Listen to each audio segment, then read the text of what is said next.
Hey, Tiger fans. You know what's more frustrating than a bases-loaded double play? When your small business is striking out with technology problems. That's why our good buddy, Brett Danis, created Summit Tech Partners. Brett's a Michigan guy through and through and a lifelong Tigers fan. And Summit provides the perfect relief pitcher for your IT needs. While their services throw you generic fastballs, Brett's team will scout your business and develop a customized game plan specifically for your small business. While you're keeping track of ERA and RBIs, Brett's team will handle your IT infrastructure. His team will monitor your systems like a hawk-eyed umpire, catching problems before they become major league disasters. Summit has a full roster of IT services that'll keep your business safe and running smoothly, so you can spend less time troubleshooting and more time watching torque bombs. Visit homerun.support today for your free consultation. Summit Tech Partners, where your small business is always the MVP.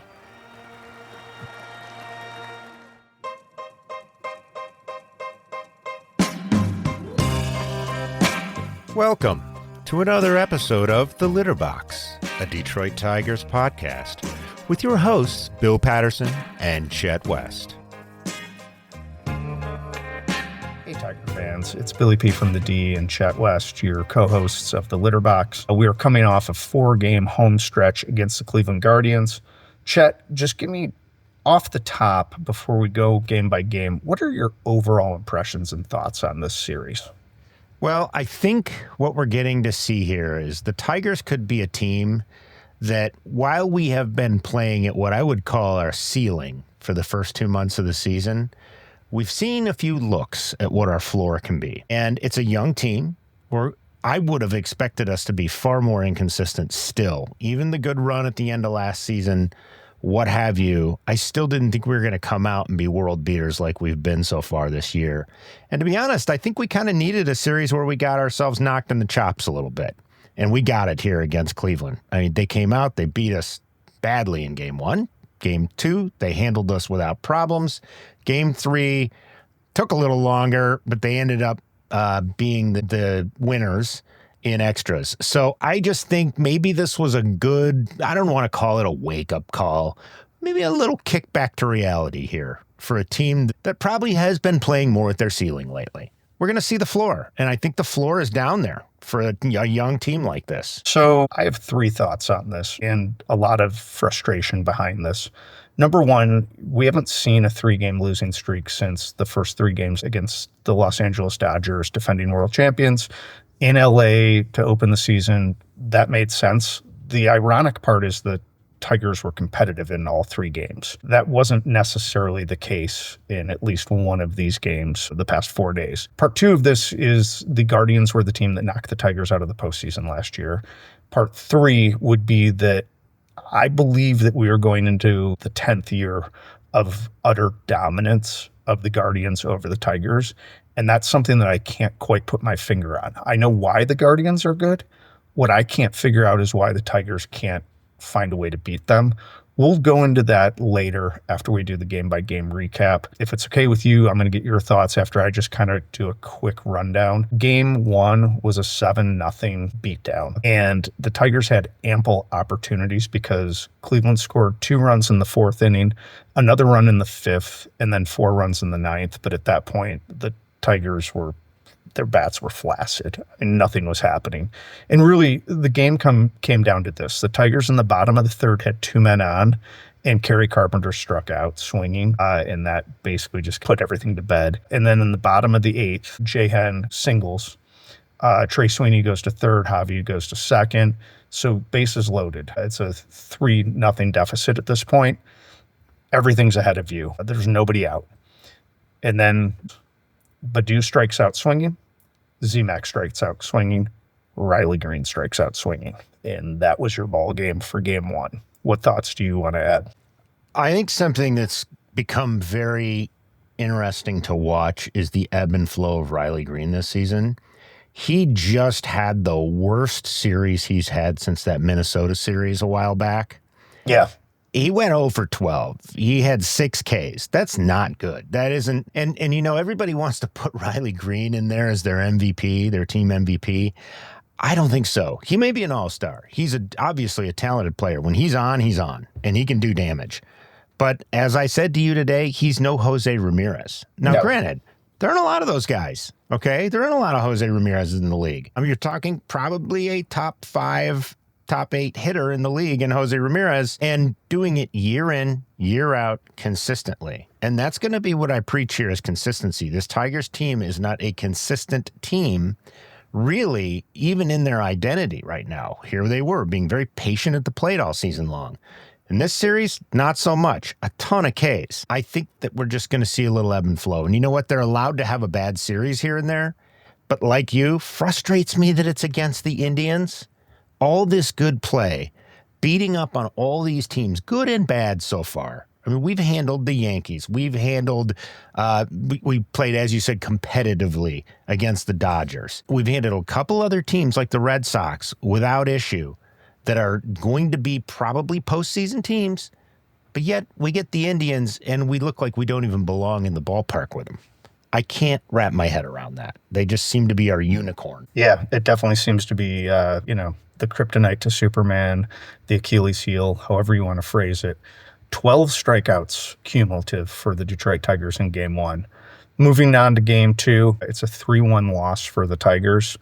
And again, the story of this is 9 strikeouts. Torque had 3 himself. Trey Sweeney had 2. Colt Keith had 1. And Baddoo had a golden opportunity with 2 men on, get the Tigers ahead and struck out. At the end of this game was batting 118 with a putrid 343 on base plus slugging. I don't understand, with all the options AJ Hinch has and replacements coming on the way, why Baddoo is getting the long look. I know he had 2 amazing fielding plays in Game 1 of the Blue Jays series. That was last Friday. This is a week later, and he's not hitting, and he hasn't had superlative fielding efforts, nor has he been asked to. But that's just kind of my thoughts. Go ahead. I have a thought about this Baddoo thing. I'm wondering if he's getting some time right here before Vierling comes along, because of the fact that he may not get much time after that at the big league club.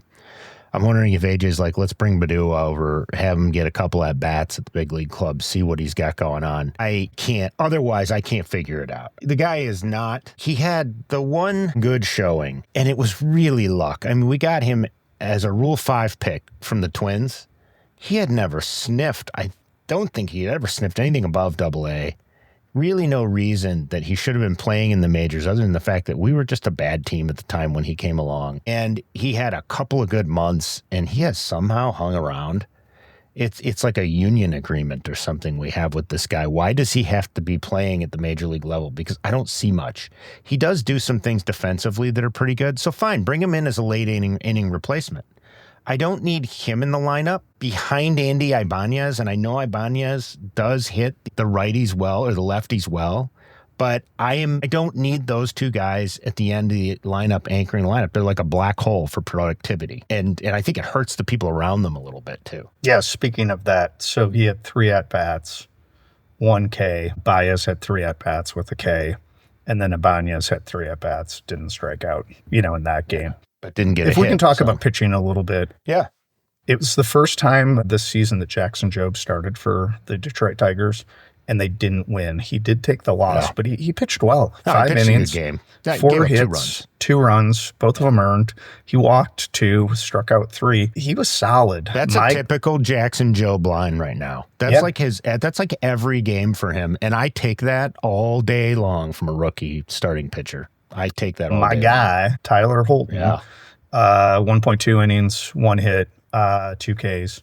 He was solid. Bo Brisky, I was wrong about. He pitched an inning, 1 hit, 1 walk. He is getting that ERA down inning by inning. And then our guy, Chase Lee, 1.1, 2 hits, 1 run, 1 earned, 2 Ks. Again, pitching was not the problem in this game whatsoever. We held them to 3 runs. You win a game. If you have any offense, you'll win a game when you hold the other team to 3 runs. I wouldn't count this against the pitching at all. You know who killed us this game, though? Your guy, Stephen Kwan. 3 hits, the Kwan 1 run. is with you. Yeah, I know. It stinks being right sometimes. 3 for 5. Yeah, he had a really good game. He is such a good player. It stinks being right, but when you're as good as Stephen Kwan, he's going to get you in a series. So Of course good prediction, yeah. but It was safe. you can go that far. You didn't pick Daniel Schneemann to get us. I noticed it was Stephen Kwan, but good pick either way. You're right. It's a, you get Ramirez with his triple there. He goes 1 for 4. It's a low scoring game, but when we had to go up against their pen, Hunter Gaddis, very good reliever on the fantasy squad. I like him a lot. He went 2 innings, gave up a hit, 2 Ks. He had a 2-inning hold.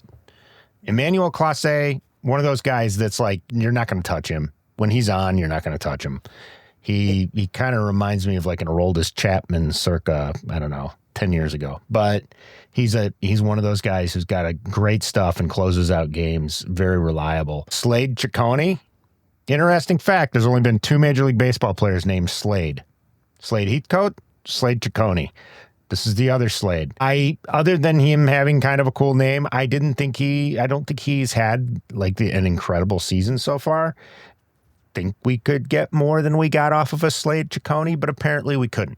We hit him pretty hard here and there. Carp hit him pretty hard a couple times, but we did not yield any productivity, and that's sort of sad. I would have liked to have seen him take game 2 just to make a statement, if nothing else. Emmanuel Clase, for whatever reason, started slow in April and has been back to being the best closer, if not relief pitcher in all of baseball. Yeah. Not named Tyler Holton, of course. Certainly best in the American League Central. Nobody's touching him at this point. Yeah, he is. Although they've got a guy named Cade Smith who's also pretty lights out that closes games out with Hunter Gaddis. So you're going to run into some really good relief pitching on this team, as we saw in this series, and they kind of shut us down when they needed to. Yeah, I know you and I both said that a split would have been very reasonable in what our expectations were. Going 1 for 3 feels really bad, and here's why. In game 3, the Tigers had it all before them, and they ended up losing in 10 innings, 7-5. And part of that is that they gave up 11 hits. You shouldn't give up that many hits. They only walked 2. They struck out 9. So again, it was one of those games that was there for the taking. And using your ceiling floor analogy, I think we saw this team's floor, kind of bottom out. They put 5 runs on the board, but yet they still played a bad game. It leaves a bad taste in your mouth. And Casey Mize, it wasn't like Casey Mize. Again, another good start. Casey went 5, 4 hits, 2 runs, 1 earned, a walk and 6 Ks. Casey Mize deserves a better outcome there. Coming back from injury, he did what we would have wanted him to do. He had a really good game, and so did Torres. Torres, he was up to bat 5 times, but he walked 3 times, so it only counts as 2 at-bats. He had a run, 2 hits, 2 RBIs. He's been a machine this season and a great one-year signing for the Tigers. Is it too soon to think that possible extension, and what would be your interest on that? Because it does impede on Colt Keith's development, which is starting to concern me. I don't know if the value's there to extend. I kind of have this feeling we're getting probably Torres's grand finale here on his career. He's probably got some seasons left, but I think he's going to be a little journeyman type thing. And you know how I feel about his edge game, his taking the extra base and playing that AJ Hinch ball. He's not fast enough. And he's a second baseman. This guy isn't a first baseman. He's not a catcher. He's a second baseman. We need somebody who can run the bases. He runs into way too many outs. And I complained about this to you today. I know. I don't see him. I see his level of play degrading as we go forward and not getting better. So no, I don't want to invest. Yeah. But he has been good for us for what he's been, the rental. He's been great, thus far, and a steal for what the Tigers are paying him. I agree. That being said, if he does one more base running mistake, which he will, it will absolutely drive me bonkers because this team is so smart in how they run the bases. They're first in Major League Baseball, getting from first to third. They are last in stolen bases, so they're very deliberate when they do decide to use their speed and attack the base paths. Outside of our mustache catcher, Jake Rogers, everybody else, even Torque, can run the bases very, very well, above average, except for Torres. And yet, for some reason, he seems to think that he still has a little Tim Raines, Ricky Henderson, Willie McGee in him and can, steal the bag. And like I was saying, he may go somewhere else where they have a different game plan and they're not trying to get that extra base all the time. But he doesn't fit that game on the edges game plan that Hinch likes. So I just don't. Yeah, he may not fit. And so I thought of something going into the series, an old Ric Flair quote, to be the man, you got to beat the man. Cousin Nick and loyal listener Andy Roberts are both big wrestling fans. So I thought I'd drop that for him. Give a little woo. Give a little woo for Ric Flair. Yeah, it was all, the series split was there for them in game 3, and they just couldn't capitalize. Moving on to game 4 that just happened this afternoon, the Tigers won 5-0 and improved to 34-20 on the year. Tarik Skubal was nothing short of amazing. And here's a little trivia for you. How many times has Tarik Skubal pitched in the 9th inning in his career? I don't know. I can't wait to hear the answer to this. If you answered 1, and that being today, that would be the correct answer, which is he wanted it. Absolutely, positively outstanding. I'm glad that Hinch gave the bullpen a day off. Skubal deserved everything in terms of the bouquets, kudos. The crowd was chanting, Skubal, Skubal. We're getting the best of him right now, and we that's really good. are. This is what we need, and the guy is out there. His K-strut after, I think he struck out the second batter of the game, Gabriel Arias, and had this beautiful little K-strut around the mound, just peacocking, all his colors showing. I was like, oh my gosh, Skubal is going to roll this game. And he did. He got like through 5 innings without a hit. He struck out 13 today, which also tied a career high. Yeah. He allowed 2 hits. His ERA is now down to 2.49. You could tell he wanted it. He wanted to be the stopper to show that he's the stopper ace that every team wants. And that is what he is. That's part of being an ace, is you're the stopper. When things start going on a slide, when things get bad, you can bring him in for a start, and he's going to shut the other team down and give your offense a chance to win the game. And to be honest, for a little bit there today, it looked like our offense was going to let the thing go. I'm like, please don't spoil this. Yeah. Again, only 4 walks for the Tigers today. 8 hits total. 2 of those walks came from Torres. He also had a hit.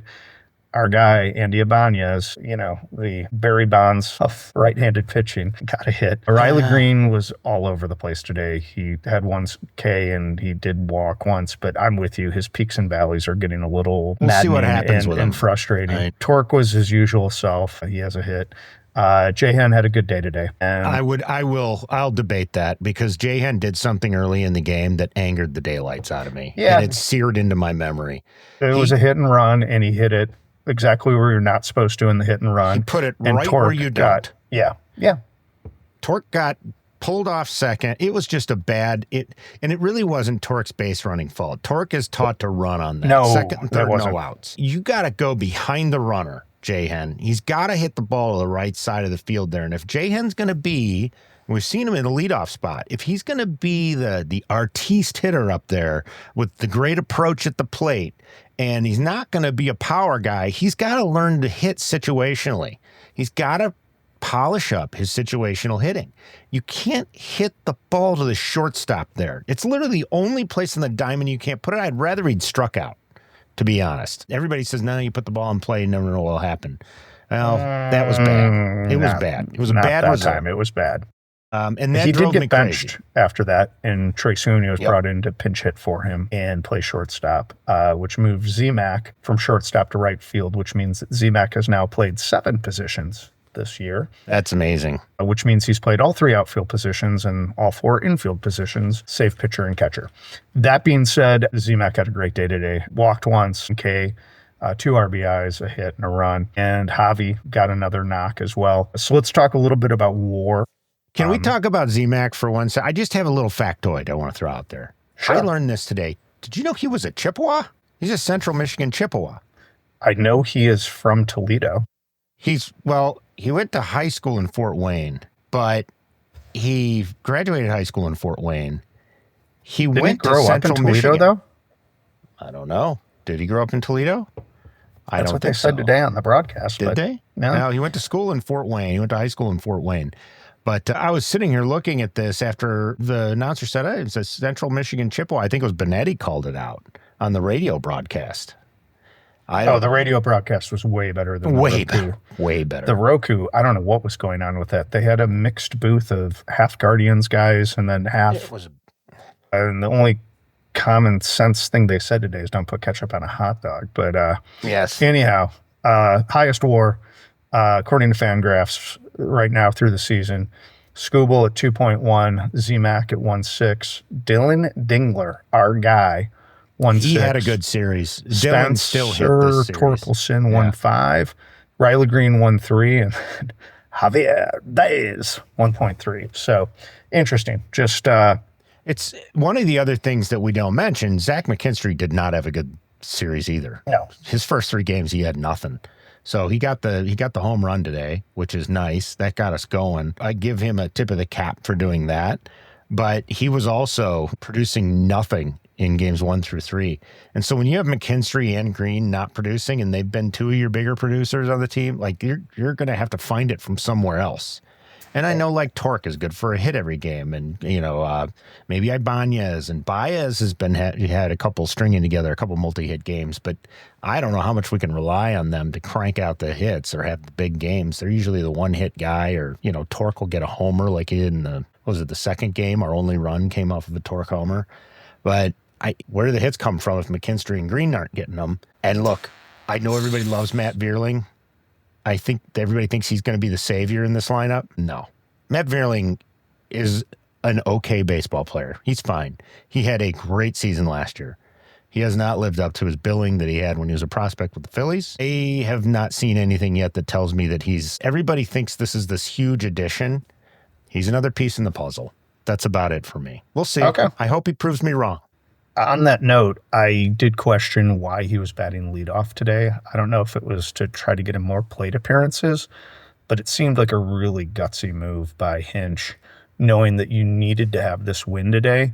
He is batting 100 right now. Again, small sample size. He just came back. Yeah. He's still probably getting the rust out. His on-base plus slugging's 200, which is abysmal. And again, he was up 5 times today, struck out once, and did nothing aside from that. I'm with you that we kept saying, hey, reinforcements are coming, reinforcements are coming. Is there really that big of a difference between him and Andy Ibanez at this point? Really not much, to be honest. And people will say there is, but they're really, at the end of the day, he's not Aaron Judge. Everybody's acting like we got Aaron Judge coming back from the lineup. So on that, I'm glad the Tigers, and I know you are, salvaged a win out of it. Skubal was nothing short of amazing. And it leads me to believe that this team, what they truly need to really raise that ceiling and also raise the floor, is they need another veteran bat. Like, we need another Torres type guy. I personally think for this to be a 90 win plus, I know which way they're trending right now, but I don't feel very confident if they had to go up against the Yankees in a 7-game series, if they had to go up against the Guardians in a 7-game series, if they had to go up against the Astros in a 7-game series. In a 3-game series or a 5-game series, I think they can compete with anybody. But the 7-game series, when you get to the ALCS, is really going to be where the rubber meets the road. And I would really like to see another bat brought in. That's just me. What are your thoughts? So I'll throw this at you. I had a friend of mine, Mr. Andrew Birchfield, ask me this past week about Rafael Devers and the Tigers' ability to work a trade out to bring him on. I was thinking the exact same thing and talked about it with a neighbor the other day. That's hysterical that you guys were having a similar conversation. And I said to him, we'll have trade deadline talk pretty soon. I don't know. We'll see. And I didn't really give him a response on Devers. Bregman just suffered a very significant quad injury, by the way. And I can't say I never want anybody to get hurt, but I can't say that I shed a tear over that. I know. And this is supposedly similar to the quad injury that kept him out for almost 60 games in 2021. So it doesn't look good. Rafael Devers might become the key piece. I mean, he's had a great season so far. He's a key piece regardless for the Red Sox, but he might become an even bigger piece now with Bregman out of the lineup. They did call up Marcelo Meyer, who's their stud top prospect. And I will be very curious to see how Marcelo Meyer fares in the big leagues. I like following all these guys and just seeing how they kind of pop when they first come out. But Rafael Devers, I don't know what we'd have to give up. I mean, we're playing these trade games now on social media for the Tigers. And I think the most recent one I saw pop up a lot this past week was the Paul Skeens. What would it take to get Paul Skeens to the Tigers? Don't be dumb, people. Okay, I don't want to do that. And people were lining up the names. It's like Max Clark, McGonigal. I mean, this is basically our entire minor league system. And Theron Lorenzo. It would take all 3, 4, or 5 of these guys. I am averse to investing in young starting pitching. It just seems very, very risky. So, Bill, who would you like to see the Tigers go after? Considering Devers is probably off the radar now. I've got a name for you, and I think we could get him for reasonably inexpensive. Okay. 2 names, actually. I think the Brewers are going to fade, and I think they're going to be sellers. Christian Yelich and Rhys Hoskins.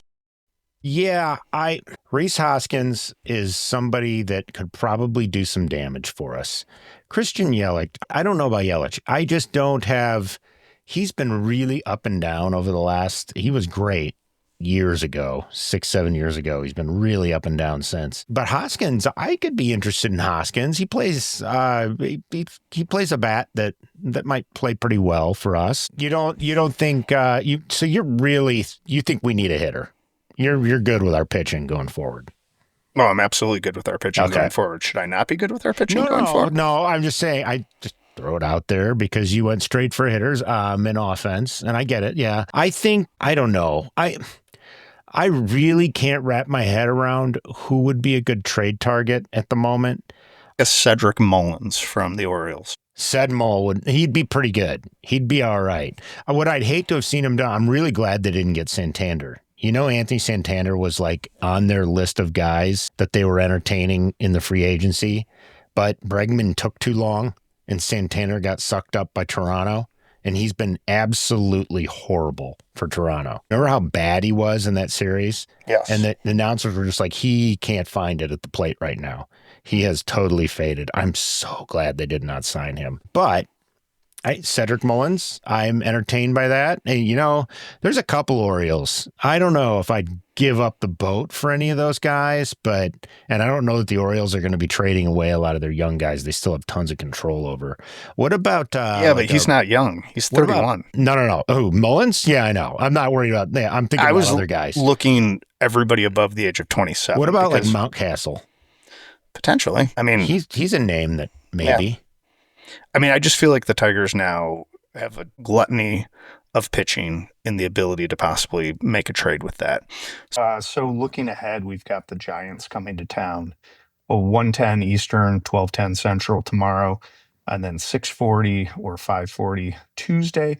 And then, fortunately for the Tigers, another 12:10 or 1:10 start on Wednesday because the Giants have a travel day. So the pitching matchups are pretty good. We've got Hayden Birdsong against Montero tomorrow. And then we've got Mr. Jack Flaherty, who some people are starting to think there's some issues with, against Logan Webb on Tuesday. Meaning some of the listeners have reached out and are asking what our thoughts are on what's potentially wrong, so on and so forth. Landon Raup against Jackson Jobe on Wednesday. What say you, Chet, about what you think may or may not be wrong with one Jack Flaherty? I don't know. I'm not going to sit here and get into the fact that Jack Flaherty has something wrong with him at the moment. I think, like we said before, he goes where his fastball goes. So if his fastball is not getting located, Jack doesn't have a lot of success. And sometimes he tends to put that fastball right over the meat of the plate and people pound it. He does have a little hard contact on him. I'm not, like I said, I'm not mailing him. I'm not shipping the guy off yet. Okay. He's still on the boat. He had a nice start a few starts back. And his last start wasn't all that bad either. I don't know that we have starting pitching that, you know, you get Skubal out there. He does a great job. Of course, he's incredible. And then the rest of our staff is like, I think everybody kind of would fall in as another team's number 4, maybe a 3. I don't see Flaherty a number 2 on most staffs. Let's put it that way. Okay. No, he certainly wasn't that with the Dodgers. He was a 4 or 5. Yeah, exactly. So you're talking playoff baseball, which we're doing right now because we're the best teams in the league. You got to get a number 2. You got to get a number 3. We got like a bunch of 4s in Skubal. So no slight to Job and Mize, who have been great. but they're probably 4s on the cusp of being a 3. Flaherty, I think, is going the other way. I don't know why he's the number 2 starter on this team, and maybe he really isn't at this point, but I'm a little sour on him too. I don't know. I don't want to ship him off. I just don't think he's a 2. Yeah, and he's someone that we've got control of for the next couple of years. Yep. So might as well, keep him happy. Who in the Giants lineup scares you? This is a bait. It's a little bit of bait on this question, but who scares you in the Giants lineup coming up? Actually, nobody. But exactly. They're one of those teams that will grind out wins, and they grind out at bats. They do all the little things well, and they're designed to play in a cavernous ballpark because Oracle, AT&T, whatever we want to call it, is very similar to Comerica. It's a pitcher's park first and foremost, so they will do the little things. First to third, they will steal a base when they need to, hit and run. Very old school National League, if you would, even now that everybody has a designated hitter. So it's going to be an exciting series. Food-wise, my favorite memory of Oracle AT&T Park is the garlic fries, not necessarily from a taste standpoint. Okay. But Gilroy, California, which is south of San Francisco, is the self-proclaimed garlic capital of the world. Oh, wow. And they put garlic on fries, and the smell is nothing short of amazing, wafting through the ballpark. And so that would be one of the highlights of going to a Giants game. They smell better than they taste, but I think that goes for French fries in general. It's too bad we don't have the series in San Francisco this year. Yeah, unfortunately. It's a great ballpark. Well, I don't see them as far as getting off of the food, the San Francisco food, which I heard the sushi is actually kind of something different to have at a ballpark. I don't know if it's any good, but maybe you have more on that. I don't go to ballparks to eat sushi. No, that seems like a bad idea. The guys, I'm sure it's good. You have your sushi at Oracle, whatever. They do have another delicacy. It's a Central American dish, Orlando Cepeda's cha-cha bowl. Oh. So it's red beans and rice with mojo marinated chicken or pork and jicama slaw, and then a salsa bar to decorate your bowl with. I think there's also some queso fundido. I feel like we're cheating at this point. We're not even doing an away game here at San Francisco, but we can talk about it. Since we're not going to get an away series with San Francisco, we should probably bring up their eats. I mean, it's the best ballpark. Yeah. We were only going to do it. We were only going to do it for the away games, but we're going to give you San Francisco's eats we don't go there this year. We don't go there, so it's totally fair. I don't see anybody in the lineup scares me too much. Heliot Ramos has been pretty good. Matt Chapman's always somebody you got to keep an eye on, although he's had a little bit of a slow start to the season. Maybe Willie Adames has actually been okay for them. Jung-Hoo Lee is probably the guy that would do the most damage to us. Young guy. I think he's in his second year right now. I think we can do well. I think we could get healthy on San Francisco. I don't want to get too aggressive with that statement, but I would like to see us take 2 out of 3 in this series. I think we can do that. Do you think if Mike Yastrzemski's last name was Patterson or West, that he would... He's a big league player. Yeah, I feel like he gets more attention and hype because of that last name, unusual as it is. You know who he reminds me of?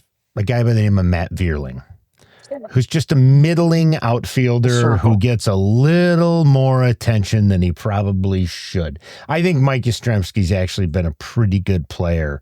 He has been. In his career. Last name aside, he has proved that he belongs in the ranks, although he doesn't hit for high average, and he really doesn't hit for a ton of power. I mean, his home runs are in the upper teens each season. He's a 1.5 tool player. Yeah, he's got a couple tools, but he certainly does not have is it his grandfather? Is that who Carl gives to him? Yeah. He doesn't quite have what his grandfather had in the toolbox, but he's a decent player, not a great player. And that's what I kind of feel about Matt Vierling. So there you go. There's your comp for those two. Tiger fans listening to the Litter Box, will be back with you at the conclusion of the Giants series, probably on Thursday. Everybody have a good Memorial Day. Have a good Memorial Day weekend. And thank you for those that served for your service. And we'll go from there. Talk to y'all soon.